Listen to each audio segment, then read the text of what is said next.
Pegasus, destapado en 2017. El escándalo de espionaje no ha dejado de crecer hasta convertirse, además, en otro posible asunto de desvío de fondos públicos de la era Peña Nieto. Ha provocado una cascada de reacciones y revelaciones de consecuencias difíciles de prever. El caso Pegasus aparece así como una nueva trama de corrupción al interior del gobierno de Peña Nieto, con ramificaciones al de Felipe Calderón, ligado a empresas fachada. El modus operandi de la red recuerda a escándalos de corrupción de la era Peña Nieto, como la estafa maestra o casos vinculados al ejército o la Policía Federal. El uso de Pegasus en el país es más extendido de lo que se pensaba. Desde 2017, revelaciones periodísticas y de organizaciones de la sociedad civil han dado cuenta de la presunta operación irregular del software espía. Políticos, activistas, periodistas, todos fueron blanco de un espionaje telefónico masivo gracias al programa Pegasus de la firma israelí NSO Group, que afectó a 50,000 celulares en todo el mundo, desde Arabia Saudita hasta la India o Azerbaiyán. Sin embargo, ningún país lo usó tanto como México. El escándalo crece a medida que pasan las horas. Se supone que Pegasus solo podía ser vendido a gobiernos y entidades públicas por su peligroso alcance.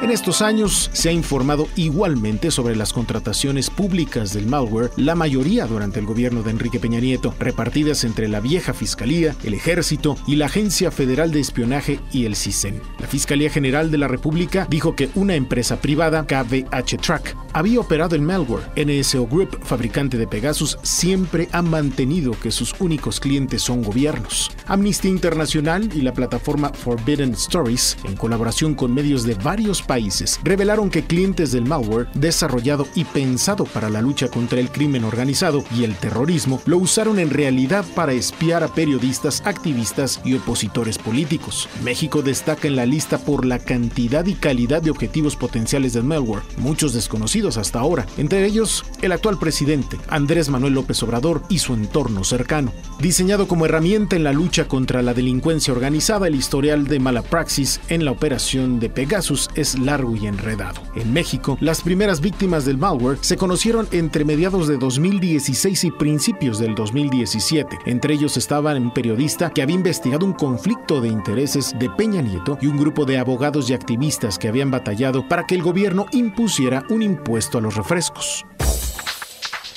El año pasado, uno de los activistas, Alejandro Calvillo, relataba cómo infectaron su teléfono. Calvillo decía que en 2016 recibió 2 mensajes extraños de números desconocidos, un texto sugerente y un enlace. El primero no lo abrió. El segundo mencionaba una nota en una revista que tenía que ver con él y lo abrió. Su teléfono se infectó. Todo lo que captó desde entonces, el micrófono del celular, la cámara, etc., se transmitía automáticamente al aparato de monitoreo de un cliente de Pegasus. ¿De qué cliente se trataba? Calvillo nunca supo. Estos y otros casos salieron a la luz gracias al trabajo de Citizen Lab, un departamento de la Universidad de Toronto capaz de analizar el rastro que el malware deja en los dispositivos infectados. Entre 2017 y 2019, Citizen Lab documentó 25 intentos de infección con Pegasus en celulares de periodistas, activistas, opositores y sus familias en México. Con las últimas revelaciones, esta cifra ha quedado obsoleta. Solo en el caso de López Obrador y su entorno son 50 posibles casos más, entre ellos su esposa, hijos y colaboradores cercanos. La Unidad de Inteligencia Financiera de la Secretaría de Hacienda ha informado sobre las compañías intermediarias de NSO Group en México, una red de empresas entre las que aparece KVH Track, que habría desviado fondos públicos aprovechando las contrataciones del malware. En total, la red habría recibido más de 6,000 millones de pesos en dinero público, algo más de 300 millones de dólares, aunque es posible que esa cantidad sea bastante mayor.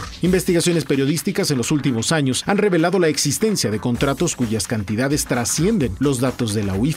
Las primeras contrataciones conocidas de Pegasus en México datan de finales del gobierno de Felipe Calderón, según informa el titular de la UIF, Santiago Nieto. De manera oficial, no se sabe demasiado sobre el tipo de convenios que se firmaron entonces, las dependencias involucradas o las personas que estuvieron detrás. El Ejército adquirió el malware por medio de varios contratos firmados entre marzo de 2011 y marzo de 2012. Habría pagado más de 4,000 millones de pesos por el malware, unos 200 millones de dólares. En 2017, The New York Times publicó un reportaje en el que señalaba que al menos desde 2011, 3 agencias del gobierno habían comprado Pegasus por un valor total de 80 millones de dólares.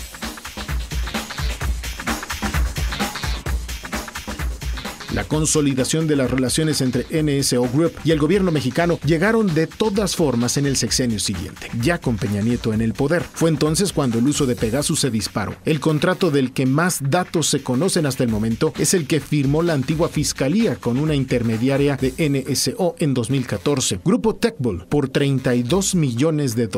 Techbull, explicó Nieto, era una filial de otra empresa, Valam Seguridad. Las dos, dijo Nieto, transaccionaron con un grupo de otras 10 empresas fachada el dinero de los contratos por Pegasus. Además, estas otras empresas fachada consiguieron igualmente contratos de dependencias del gobierno federal y de los gobiernos de Veracruz y el Estado de México. No se sabe a cuántas personas se espió en total. Según Forbidden Stories y Amnistía Internacional, la lista de objetivos potenciales de los clientes mexicanos de Pegasus ascendía a 15,000. Eso no significa que el CISEN, el Ejército, la vieja Fiscalía o empresas privadas como KVH infectaran 15,000 teléfonos con el malware, pero sí que estaban en el punto de mira. Hasta el momento, la Fiscalía General de la República solo ha avanzado en el caso de una de las víctimas, la periodista Carmen Aristegui, gracias en realidad a los datos que ha aportado la propia reportera y por un informante, un extrabajador de KVH Track. En cuanto al resto, la Fiscalía dijo que está a la espera de que varios denunciantes puedan aportar sus teléfonos celulares para que se extraiga la información correspondiente para efectos de judicialización.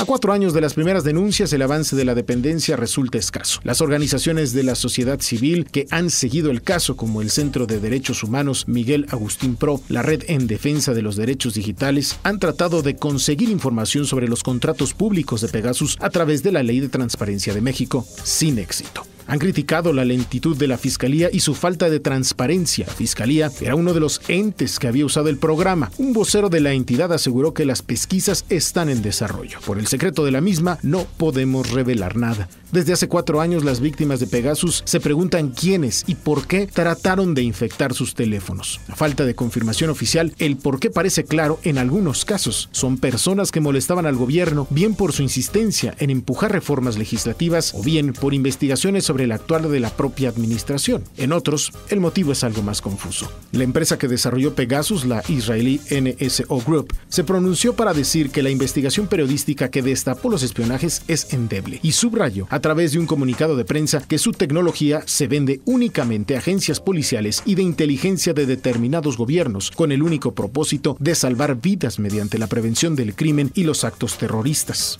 Apenas ahora empiezan a conocerse los nombres de las personas detrás de la red de empresas que intermediaron entre el gobierno de Peña Nieto y NSO Group. De la misma manera, empiezan a confirmarse sospechas de hace tiempo, como la contratación del malware por parte del CISEN, cuyos contratos divulgó la Red de Defensa por los Derechos Digitales.